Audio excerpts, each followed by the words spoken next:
آپ کے اساتذہ اس وقت آپ کے ساتھ اس بزم نور کی زینت بنے ہوئے ہیں۔ معمار قوم و ملت سے میں نے عرض کی کہ آپ کے کلمات خیر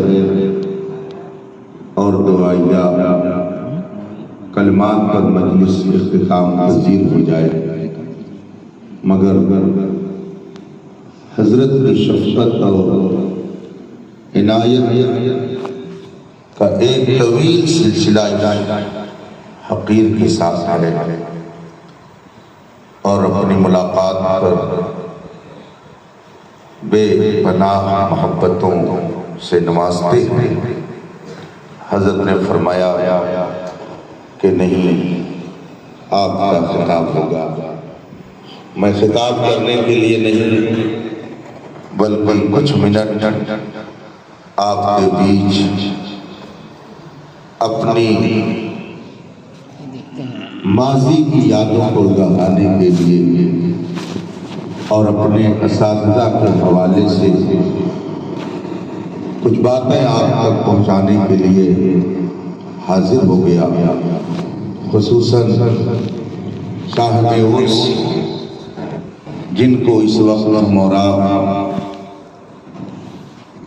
متعدد القاب سے یاد کر کے ان کے اوصاف کا اظہار کر رہے ہیں، جنہیں آپ فدائے غوث اعظم کہہ کے یاد کر رہے ہیں، جنہیں آپ ناشر مسلک اعلیٰ حضرت کہہ کر اپنے آپ کو مشرف کر رہے ہیں، جن کو آپ جامع معقول و منقول کہہ کر ان کی جامعیت کا اعتراف اور اظہار کر رہے ہیں، جن کو آپ استاد الاساتذہ کہہ رہے ہیں،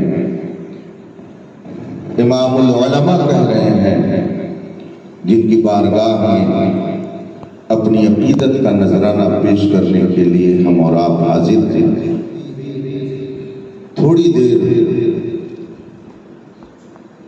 اس عظیم المرتبہ شخصیت کی بارگاہ میں اپنی عقیدتوں کا گلدستہ لے کر کے حاضر ہوں، مگر آئیے سب سے پہلے مصطفیٰ جان رحمت سرور کائنات فخر موجودات نبی مکرم شفیع معظم صلی اللہ علیہ وآلہ وسلم کی بارگاہ قدس میں درود و سلام کا نذرانہ عقیدت پیش کریں اور پڑھیں۔ اللہم صلی علی سیدنا و مولانا محمد معدن الجود والکرم وآلہ الکرام اجمعین۔ حضرات، امام العلماء استاد گرامی حضور مفتی شبیر حسن رضوی علیہ رحمت و رضوان کی ذات ارباب علم و دانش کے درمیان ایک مسلم شخصیت کے طور پر جانی جاتی ہے۔ میں نے الجامعۃ الاسلامیہ میں ابتدائی کتابوں سے لے کر منتہی کتابوں تک کا سبق لیا ہے۔ اب اس وقت کیا نظام ہے پوری تفصیل اور تحقیق کے ساتھ مجھے تو نہیں معلوم، مگر اس وقت اس بات کا خیال رکھا جاتا تھا کہ جو استاد جس فن سے طبعی مناسبت رکھتا ہو، جو استاد جس فن کو پڑھانے میں دلچسپی رکھتا ہو، وہی فن اس سے پڑھوایا جائے اور وہی کتاب اس استاذ کے پاس رکھی جائے۔ خدا کا شکر ہے کہ ابتدا سے لے کر انتہا تک میرے اساتذہ نے جس طرح سے تراش خراش کر اس ٹیڑھے میڑھے پتھر کو نگینہ بنایا ہے، میں صبح قیامت تک ان کے احسان تلے دبا رہا تھا۔ مجھے یاد ہے ابتدائی کتابوں کے استاذ میں ایک عظیم استاذ ہے حضرت علامہ مولانا فصیح اللہ اعظم صاحب. اس وقت یہ پرانی عمارت یہاں پر تھی. پہلا کمرہ زینے کے بغل میں حضرت کا تھا. میں اس میں رہتا تھا.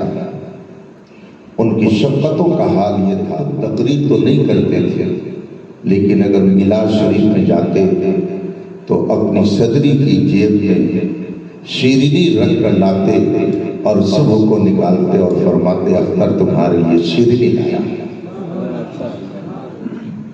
متعدد بار ایسا ہوا.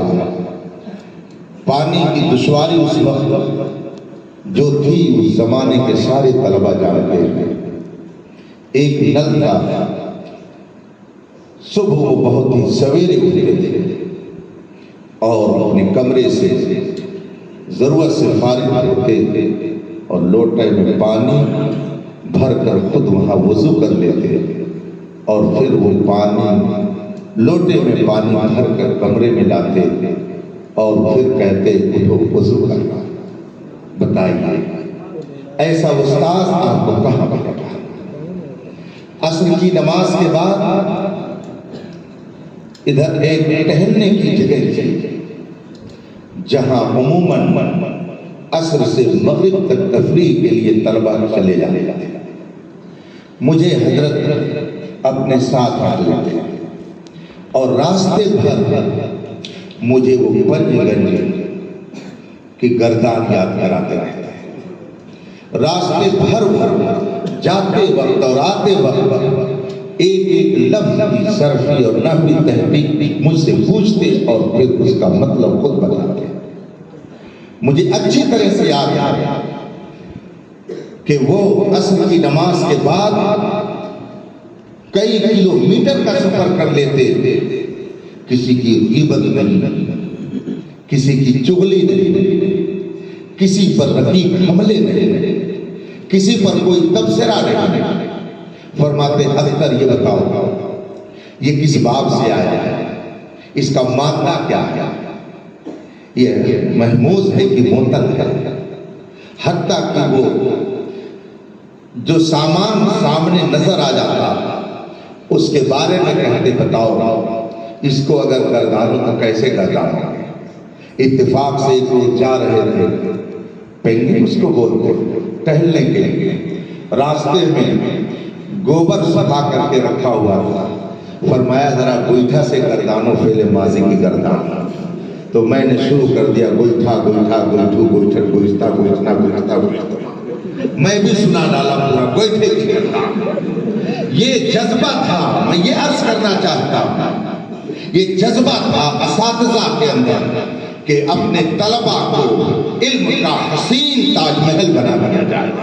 یہ دنیا کے کسی گوشے میں جائیں تو یہ وہاں اپنی فنکاری دکھائیں اور دارالعلوم اور جامعہ کا نام روشن کریں. ابھی حضرت علامہ کمال اختر صاحب نے بتایا شرق و غرب میں الجامعہ الاسلامیہ کے طلبہ نے پھیل کر جامعہ کا جو نام روشن کیا ہے یہ خود ان کی اپنی صلاحیت تو ہے، لیکن بلا شبہ کردار تو انہی اساتذہ کا ہے جنہوں نے انگلی پکڑ کر کے ہمیں چلنا سکھایا. میں اچھی طرح سے یاد رکھتا ہوں ایک موقع پر پڑاؤ چوراہے سے آ رہے تھے. حضور مفتی صاحب قبلہ رحمۃ اللہ تعالی علیہ کے ساتھ. اب اس وقت وہ درخت سب ہیں کہ نہیں، مگر اس وقت کٹہل کے درخت لگے تھے. اس پہ کٹہل لگا ہوا تھا بڑا سا. دیکھیے اساتذہ کس طرح سے ذہن سازی کرتے تھے، چلتے پھرتے کیسے وہ مربی تھے. وہ اپنے شاگردوں کو اپنے بیٹوں کی طرح مزین کر کے قوم کے سامنے پیش کرنے کا جذبہ رکھتے تھے. وہ کتمان علم سے کام نہیں لیتے تھے، بلکہ وہ چاہتے تھے کہ جو کچھ بھی ہے میں اپنے طلبہ کے سینے میں اڑیل دوں تاکہ یہ رسول پاک کی امانت کو آگے پہنچائیں اور اس طریقے سے نور مصطفیٰ دنیا میں پھیلتا رہے. اور امام احمد رضا کا یہ شعر گنگناتے رہے، یا رسول اللہ چمک تجھ سے پاتے ہیں سب پانے والے